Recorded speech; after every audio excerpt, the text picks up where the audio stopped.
প্ৰত্যেকজন কৰ্মচাৰী পেঞ্চনৰ কাৰণে তেওঁলোকে গম পাইছে যিহেতু 60% দিয়ে তেওঁলোকৰ হৈছে আৰু 2% দিয়ে বৃদ্ধি হৈছে। এইটো ঘোষণা অলৰেডি কৰি দিয়া হৈছে। এতিয়া বহুতৰে মনত এটা কুৱেশ্যন থাকে যে অসমৰ কৰ্মচাৰীসকলে সেই ডিএটো কেতিয়ালৈকে পাব। এই বিষয়ত আমি আলোচনা কৰিম এইটো ভিডিঅ'ৰ জৰিয়তে।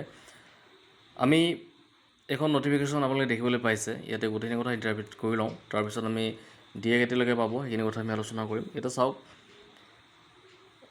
ফাইনেন্স ডিপাৰ্টমেণ্টৰ ফালৰ পৰা এটা স্পষ্টকৈ কোৱা হৈছে যে কেবিনেটে কেন্দ্ৰীয় চৰকাৰী কৰ্মচাৰীসকলৰ বাবে ডিআৰএছ এলাউন্স দিয়ে আৰু অৱসৰপ্ৰাপ্তসকলৰ বাবে ডিআৰএছ ৰিলিফ দিয়াৰ অতিৰিক্ত কিস্তি মঞ্জুৰ কৰিছে, যি 1/1/2026 তাৰিখৰ পৰা কাৰ্যকৰী হ'ব।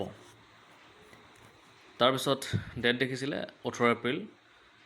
এতিয়া লিখিছে প্ৰধানমন্ত্ৰী শ্ৰী নৰেন্দ্ৰ মোদীৰ সভাপতিত্বত অনুষ্ঠিত ইউনিয়ন কেবিনেটে কেন্দ্ৰীয় চৰকাৰী কৰ্মচাৰীসকলৰ বাবে ডিআৰএছ এলাউন্স আৰু অৱসৰপ্ৰাপ্তসকলৰ বাবে ডিআৰএছ ৰিলিফ দিয়াৰ অতিৰিক্ত কিস্তি মুকলি কৰাৰ অনুমোদন জনাইছে, যি 1/1/2026 তাৰিখৰ পৰা কাৰ্যকৰী হ'ব।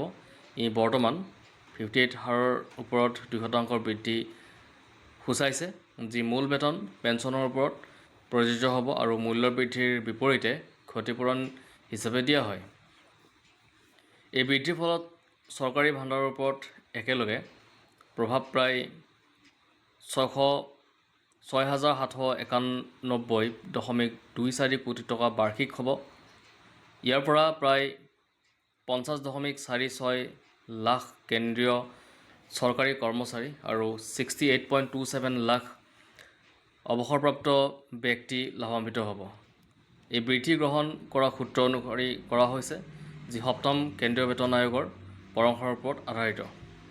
তো এতিয়া চাওক, এই যিটো ডিআৰএছ ৰিলিফ বা ডিআৰএছ এলাউন্স থাকে, সেইটো 2% হোৱাৰ লগে লগে 6,791.24 কোটি টকা বাৰ্ষিকভাৱে প্ৰভাৱ পেলাব বুলি কৈছে চৰকাৰী ভাণ্ডাৰত, আৰু ইয়াৰ ফলত 50.46 লাখ কেন্দ্ৰীয় চৰকাৰী কৰ্মচাৰী আৰু 68.27 লাখ অৱসৰপ্ৰাপ্ত ব্যক্তি বা কৰ্মচাৰীসকল লাভান্বিত হ'ব।